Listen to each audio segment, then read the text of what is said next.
அரசு மும்மொழி கொள்கையை ஏற்க மறுப்பது ஏன்? ஊபியில் தமிழ் கட்டாயமாக்கப்படுமா? குஜராத்தில் தமிழ் கட்டாயமாக்கப்படுமா? மத்திய அமைச்சர் இதற்கு பதிலளிப்பாரா? தமிழக மக்கள் கேள்வி.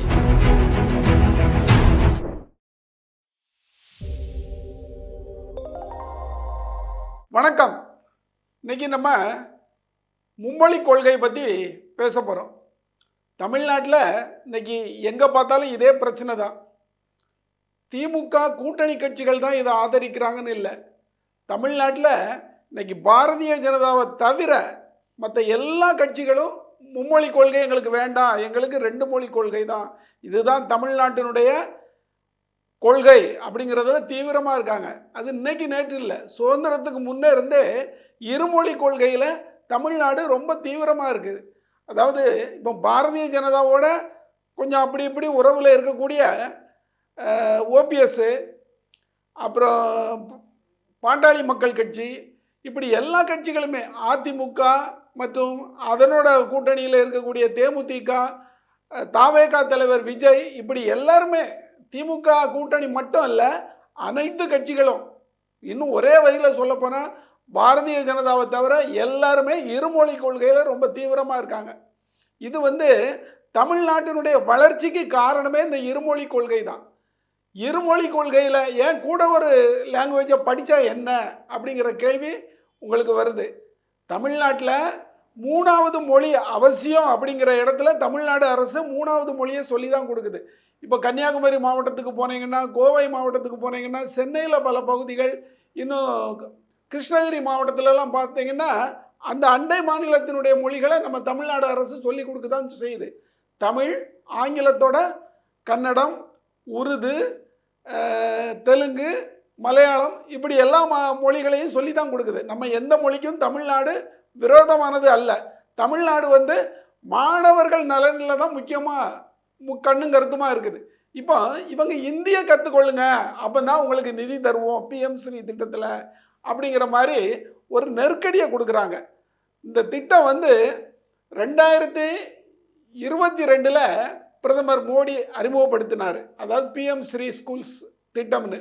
இதனுடைய மெயின் நோக்கம் என்னென்னா, கல்வியையும் அதனுடைய கட்டமைப்பையும் வளர்க்கணும் அப்படிங்கிறது தான். அதனால் தமிழ்நாடு அரசும் இந்த திட்டத்தில் சேர்ந்தா என்ன அப்படின்னு ஒரு புரிந்துணர்வு ஒப்பந்தத்துக்காக அப்போதைய தலைமைச் செயலாளர் சிவதாஸ் மீனா மத்திய அரசுக்கு ஒரு கடிதம் எழுதினார்.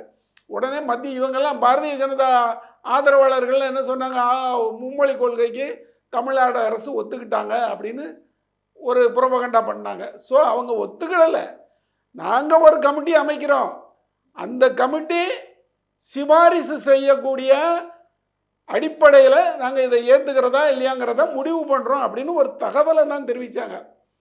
அதுக்கு பிறகு அதில் தமிழ்நாடு அரசு இருந்து வெளியேறிட்டு, அப்போ இப்போ இந்தியாவில் இந்த திட்டத்தை ஏற்காதது எதிர்கட்சிகள் ஆளுகிற மாநிலங்கள் பூரா அதை ஏற்றுக்கலை. இப்போ எதிர்கட்சிகள் ஆளுகிற மாநிலங்கள் ரொம்ப குறைவாகிடுச்சு. முதல்ல ஒடிஷா, பஞ்சாப், இந்த மாநிலங்கள்லாம் இதை எதிர்த்துக்கிட்டு தான் இருந்தாங்க. இப்போ அங்கெல்லாம் ஆட்சி மாற இப்போ டெல்லி கூட இப்போ ஆட்சி மாறி போச்சு. டெல்லி இது வரைக்கும் அதை ஏற்றுக்கிடலை. ஸோ இப்போ பிஎம் ஸ்ரீ திட்டத்தை பெரும்பாலான மாநிலங்கள் ஏற்றுக்கிட்டாங்க. ஏற்கக்கூடிய இல்லை அப்படிங்கிறது எந்த மாநிலம்னா தமிழ்நாடு, கேரளா, வெஸ்ட் பெங்கால், பஞ்சாப் கூட இப்போ ஏற்றுக்கிடுங்கிற அளவுக்கு வந்தாச்சு. இந்த 3 மாநிலம் தான் இதை ரொம்ப தீவிரமாக இருக்குது. ஏன் இப்போ நீங்கள் இந்திய படித்தா என்ன அப்படின்னா, இந்தியை விட தமிழ்நாடு தமிழ் ரொம்ப ஒரு கிளாசிக்கல் லாங்குவேஜ். தமிழில் இருக்கக்கூடிய இலக்கிய வளங்கள் அது தொன்று தொட்டு மூத்த மொழி. நம்ம சொல்கிறோம் உலகத்திலேயே மூத்த மொழி தமிழ் மொழின்னு சொல்கிறோம். ஆனால் எந்த இலக்கிய வளங்களோ, எந்த பெரிய ஒரு இலக்கியங்களோ இலக்கணங்களோ இல்லாத ஒரு இந்தி மொழியை நம்ம ஏன் கற்றுக்கிடணும் அப்படிங்கிறது ஒரு கேள்வி வருது. இந்தியில் பெருசாக எதுவுமே இல்லைங்கிறது தான் நம்ம தமிழறிஞர்களுடைய கூற்று. நம்மளை விட மொழி வளம் மிக்கது என்னன்னு பார்த்தீங்கன்னா ஆங்கிலம் தான். நம்ம ஆங்கிலமும் சொல்லிக் கொடுக்குறோம், தமிழும் சொல்லிக் கொடுக்குறோம். அப்போ அண்ணா ஒரு காலத்தில் சொன்னார், உலகத்தை பார்க்குறதுக்கு எங்களுக்கு ஆங்கிலம் இருக்குது, உள்ளூரில் உரையாட தமிழ் இருக்குது அப்படின்னாரு. அப்போ நீங்கள் பிற மாநிலங்களோட உரையாடுறதுக்கு என்ன அப்படின்னு கேட்கும்போது அண்ணா ஒரு பழமொழி சொன்னார், போகிறதுக்கு நம்ம ஒரு வழியை போட்டால் குட்டி பூனையும் அது வழியாக தானே போய் ஆகணும் அப்படின்னாரு. அதனால் நம்ம பூனை போகிறதுக்கு பெரிய வழி என்ன ஆங்கிலத்தை வச்சுருக்கோம், அது வழியாக குட்டி பூனையும் போய் தான் ஆகணும்.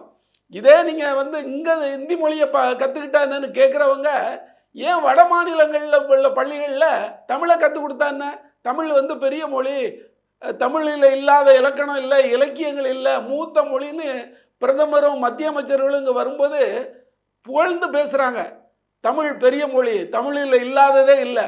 அப்படிப்பட்ட ஒரு மொழியை நீங்கள் ஆட்சி செய்கிற மாநிலத்தில் கொண்டு வரல அப்படிங்கிறது ஒரு கேள்வி.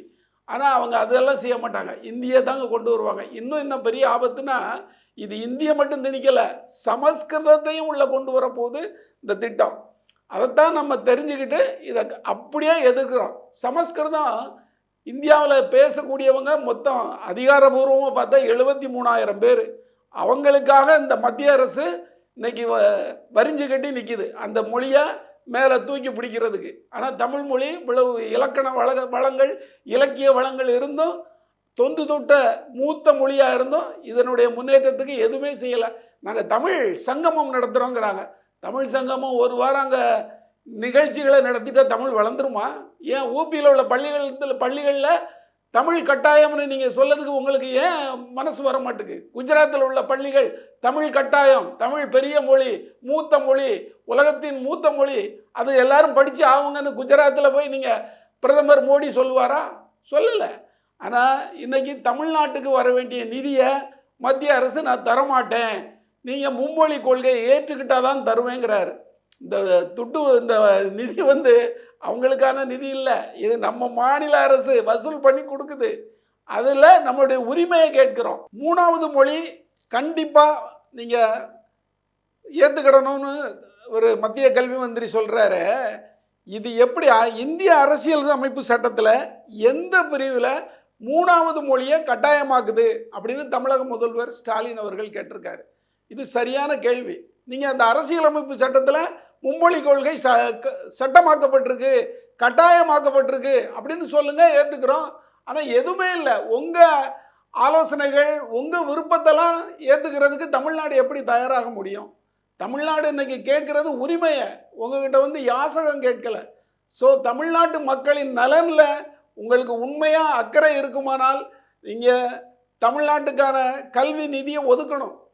கல்வி வந்து தமிழ்நாடு வந்து இன்னைக்கு மகாராஷ்டிராவுக்கு அதிகமாக மத்திய நிதிக்கு அதிக பங்களிப்பு கொடுக்கறது தமிழ்நாடு. ஸோ அதையெல்லாம் நீங்கள் நினச்சி பாருங்கள். தமிழ்நாடு வந்து இந்திய எதிர்ப்பு போராட்ட காலத்தில் மட்டும் இல்லை, இப்பவும் இன்னைக்கு ஒருங்கிணைந்து இருக்கு. பாரதிய ஜனதா தனித்து விடப்பட்டிருக்கு. திமுக கூட்டணி கட்சிகள் மட்டுமல்ல, அதிமுக கூட்டணி கட்சிகளும் இன்னைக்கு திமுக பக்கம் தான் நிற்கிது. ஸோ இதை மத்திய அரசு உணர்ந்து கொள்ளணும். உணர்ந்து கொண்டு தமிழ்நாட்டு மக்களின் கல்விக்கான தடையை நீக்குங்க. தமிழ்நாடு இப்பவும் கல்வியில் முன்னேறி தான் இருக்குது. நீங்கள் பிஎம் ஸ்ரீ திட்டம் இன்னும் 10 வருஷத்தில் உயர்கல்வியில் 50% எட்டணும் அப்படிங்கிறது தான் இலக்குன்னு சொல்கிறீங்க. நாங்கள் இப்போவுமே 52% ஓடிக்கிட்டு இருக்கோம். 52% இன்னைக்கு உயர்கல்வியில் தமிழ்நாடு இருக்குது. ஸோ நீங்கள் இன்னும் 10 வருஷ திட்டத்தை நாங்கள் இப்போவுமே நிறைவேற்றிட்டோம். ஸோ எங்களுடைய கல்விக்கு நீங்கள் இன்னும் தடை போடாதீங்க. எங்களுடைய கல்வி திட்டத்தோடு உங்களுடைய கல்வி திட்டம் பெரிதானது அல்ல. ஸோ 2 மொழி கொள்கை தமிழ்நாட்டில் எப்பொழுது நீடிச்சு இருக்கும். அதுக்கான போராட்டத்தை நாளைக்கு தமிழ்நாடு அரசு தமிழ்நாடு அனைத்து கட்சிகள், திமுக தலைமையிலான அனைத்து கட்சிகள் சென்னையில் ஒரு போராட்டம் நடத்துது. தமிழக துணை முதல்வர் உதயநிதி ஸ்டாலின் அவர்கள் கூட இன்னைக்கு சொல்லியிருக்காரு, நாங்கள் எத்தனையோ முறை மத்திய அரசை நாடிட்டோம், அதிகாரிகள் மட்டத்தில் பேசிட்டோம், அமைச்சர்கள் மட்டத்தில் பேசிட்டோம், முதல்வரே பிஎம்கிட்ட வந்து ஒரு கடிதம் கொடுத்து கோரிக்கை வச்சார். அப்படி இருந்து ஏற்கப்படலை. ஸோ இனி வந்து எங்களுடைய அடுத்த நடவடிக்கை சட்ட நடவடிக்கை தான் சொல்லியிருக்காரு. அதில் தமிழ்நாடு அரசு என்ன நடவடிக்கை எடுக்க போகிறது அப்படிங்கிறது தான் இன்றைக்கி இந்தியா முழுக்க எதிர்பார்த்து கொண்டு இருக்கிற ஒரு பெரிய தலைவர்கள், எல்லா அரசியல் தலைவர்களும் இதை தான் எதிர்பார்த்துக்கிட்டு இருக்காங்க. தமிழ்நாடு அரசு தான் எதுக்குமே ஒரு புரட்சிகரமான ஒரு நல்ல திட்டங்களுக்கு அடிகோல் வைக்கிறது தமிழ்நாடு அரசு தான். அந்த திட்டத்தை இன்னைக்கு இந்திய அரசியல் எதிர்பார்த்து கொண்டிருக்கிறது. அது நல்ல ஒரு நடவடிக்கையாக இருக்கும் என்பது தமிழ் மக்களின் ஒட்டுமொத்த கருத்து. வணக்கம். நமது தமிழ் நியூஸ் சேனலில் உங்களது பொருட்களை வெறும் 500 ரூபாயில் விளம்பரம் செய்ய வேண்டுமா? தொடர்புக்கு 7806942275 தொடர்பு கொள்ளுங்கள்.